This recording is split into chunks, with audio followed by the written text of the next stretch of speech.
The Ferrari 166 Berlinetta Touring being the coach builder. Can you believe this is from 1950? It's 75 years old. And you'd think that something 3/4 of a century old would be from another universe, would be impossible to use. I mean, where do you start? How do you start it?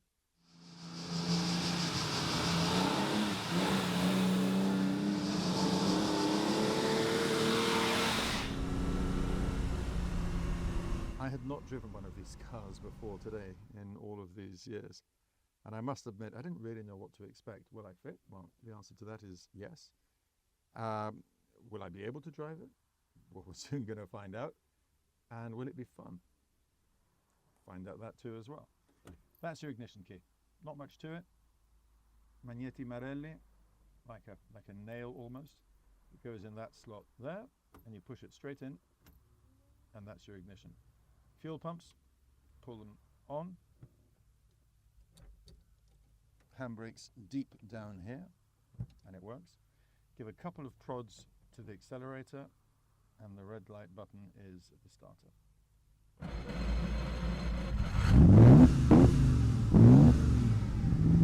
Take a look at this mechanical rev counter by Jaeger, which tells you what revs you were doing about 2 seconds ago. You've got the basic instruments, rev counter, giri by 100, multiplied by 100, benzina, petrol obviously, we've got half a tank, olio, oil pressure, we're doing good at 1,000 revs, we've got 2 out of 10. Water temperature, we've been driving for a few kilometers and it's stable at 85, it's about 35 degrees outside by the way. Speedometer graduated up to 240. And this car has done a grand total of 270 kilometers since restoration. Your lights, if you're wondering, and of course, built for speed and beauty and definitely not practicality, so nothing is labeled. These are your lights as well. So you turn this, that gives you full beams, and there you've got high and low, and what every Italian wants, the flasher. Surprisingly, already for 1950, you've got a 5-speed gearbox. Roman numerals, Mussolini hadn't been gone for that long. 1, 2, 3, 4, 5, RM, not the auction house, but a retromarcia, reverse gear. Clutch, first thing that you notice about the clutch is how light it is. Okay, handbrake off into first gear, right hand drive like all Ferraris at that time, and let's see how we get on.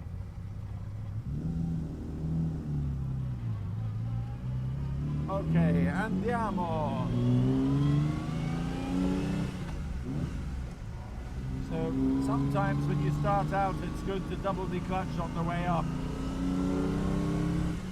But into third, no problem, no double declutching. Good ventilation from these windows. You've also got these footwell ventilation slots that you unscrew manually, which let a lot of air in, even though it's a very hot day outside. It's actually, well, despite my shirt, it's actually not bad inside.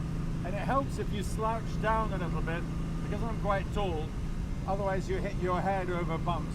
There's no bar right in front, right over your head, so it's not painful, it's just annoying. Right, let's hear it. But look how easy it is to drive. And how it loves to rev. That's 5,000 out of 8,000 on the rev counter. And the surprising other thing is that despite being a 2 litre, it's actually got tons of torque. Can I say, without wanting to be presumptuous, it makes you feel as if you're on the Mille Miglia back in 1950. And it's great on these roads because the landscape hasn't changed that much since the days of the Mille Miglia.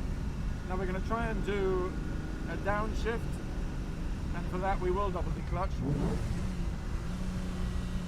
Easy. to the kind of smooth, sweeping corners that it enjoys.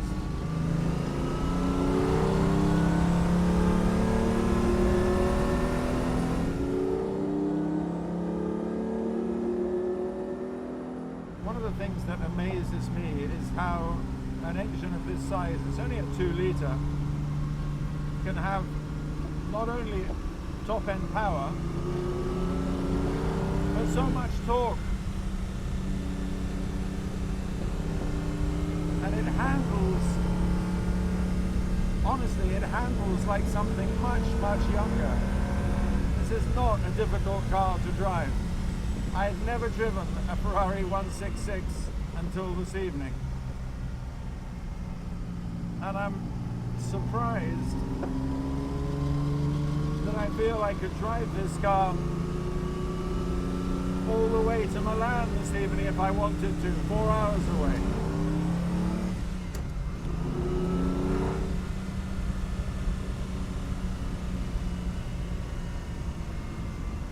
You can let the revs drop, or you can let it wail. Still running in, so we've let it go up to about 6,000 revs.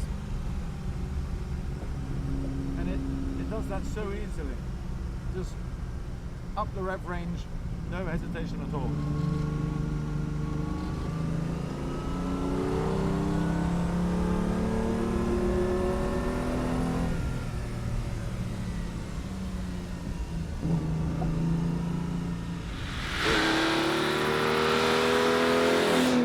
Of course, in these very early days of Ferrari and in these early post-war days, luxury car manufacturers, for the most part, still didn't make the bodywork for their cars. They would sell you effectively a chassis and an engine sitting on 4 wheels, and you would go to the carrozzeria or the carrosserie, the coach builder of your choice, and order the bodywork that you wanted, and you could have pretty much anything.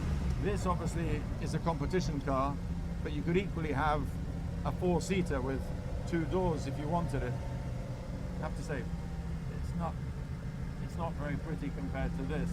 This is what was also known as the Le Mans Berlinetta. Berlinetta, closed car for high-speed, long-distance races. There was also the Spider version of this, in fact, the Barchetta, as it was known at the time, the little boat, which was known as the Mille Miglia Barchetta, because that's the race that it was primarily designed for.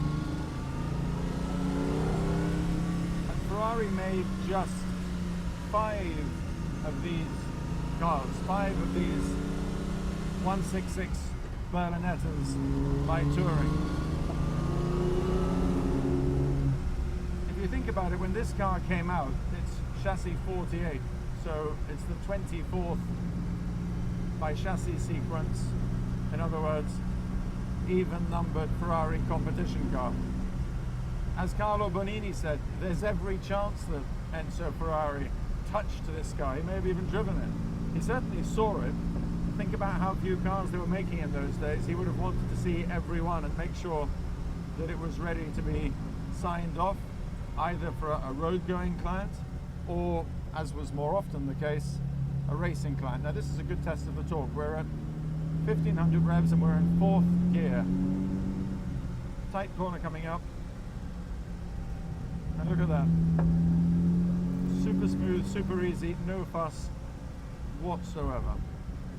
And as the darkness falls, those instruments are going to emit an ever more beautiful soft glow against the evening light. That's what these cars are all about. And right now it feels like a time machine.